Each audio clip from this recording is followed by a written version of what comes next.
most people do it incredibly square. Castles are very square by definition, but we can help ourselves by adding these shapes. So when you come in, you're not presented with this giant stone block. Instead, you've got this nice little zigzag pattern. So on the inside, we have the stone where I've laid out, and this is going to be the inside of the wall so that the person can sort of walk along the wall if you want to. So that makes up that bit. And this bit here is simply just like another entrance, or this will like be another archway, so the person can walk in here and eventually enter the castle through there. It's just another design idea I had. You could have your entrance anywhere you like, really. So that leaves these wood bits here. You're probably wondering what they are. So they are going to be houses. For the most part, anything that's cobble and stone is part of the castle. This here is more like a fort place, so there's going to be like a town square here and just paths going round to the shop, to a house, to a shed, to a stable, whatever you want. I'm adding houses in here so it feels more like a fort town castle instead of just the stone lifeless thing itself. So I'm adding sort of the creative flair that would make this build really beautiful and not just this stone castle. And, more importantly, the houses, although they're going to be white and brown, actually give a really nice contrast because the castle itself is going to be mainly grey. Anyway, let's get back into Minecraft and sort this out. Now you understand where we're going with this, we can begin building.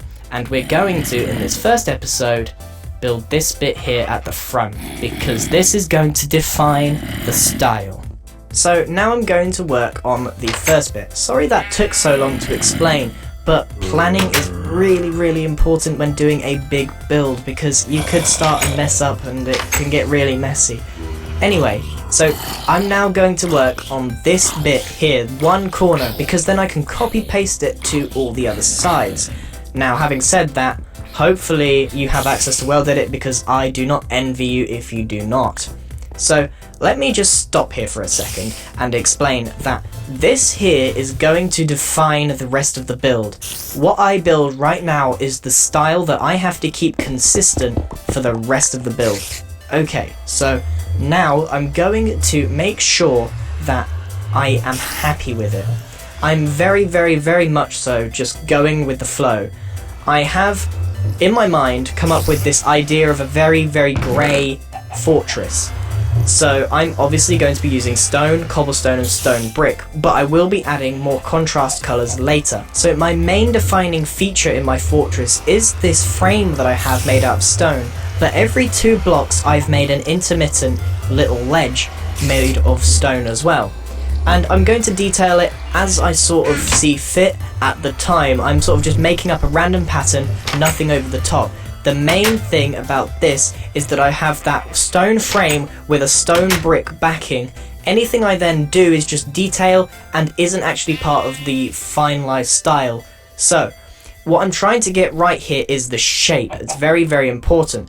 Now I'm going to sort of freestyle this bit because, again, as I said earlier, this is going to define what it's going to look like overall, so I need to just make sure that I'm completely happy with it. I'm making sure that the height is nice and tall. A fort needs to be really tall, otherwise you're not going to get that sense of grandeur. I've seen so many people tweet pictures of me and say, hey, is this castle cool? Truth is, it's a little bit too short. Making sure that you have that sense of height is really important. So, if you're undergoing a project like this, I implore you to find your own style. I'm really trying to get across like how you should go about building a castle and the tips and tricks, if you like, rather than saying, hey guys, build this. Not what I'm after. So, for this I'm saying, find your style. This is a very important part, and I do recommend that you build towers similar to this in whatever way you want. Do a circular one if you want. So I'm just doing a completely square one and trying to keep a sort of rigidity of my build. So I'm going to replicate that round 4 times. Unfortunately, if you're doing this by hand, it's going to take you an awful lot longer. But you can see that I've got this very distinct style and detail to my build. And from this point on, it's very easy because I can take that one tower and copy paste it over into the other corners. Now I hope by now you've come up with your own idea and concept for your castle and haven't just completely copied me, although if you want to copy my ideas, that's also fine. Just I do implore you to think through how the castle is going to be done. Right, so now we need to go and copy paste this to where we set out earlier where the towers are going to be. Having welded it, as you can see, is a huge time saver. It would have taken me hours to replicate that tower over and over again. They're all symmetrical, they're all the same. Weld edit can just make that so much easier. So they're actually on different y coordinates, but that's not a big deal because we can just approach that later.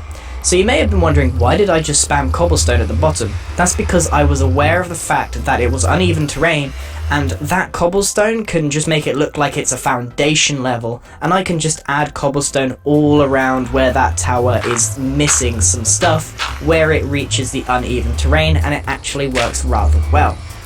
So now that we've got our tower sorted, it's time to start on the wall. We're going to be approaching this in exactly the same way that we approach the towers, replicating the style, as you can see, with that very easy stone framework with a 2-block intermittent rudding system, and then afterwards going to try and replicate as much as I can the same style. So just marking out and planning some shape, instead of having it completely flat, and I do implore you approach it in the same way, I instead decided to have just a bit jutting out so that it has a little bit more shape to it. Having large expanses of flat wall can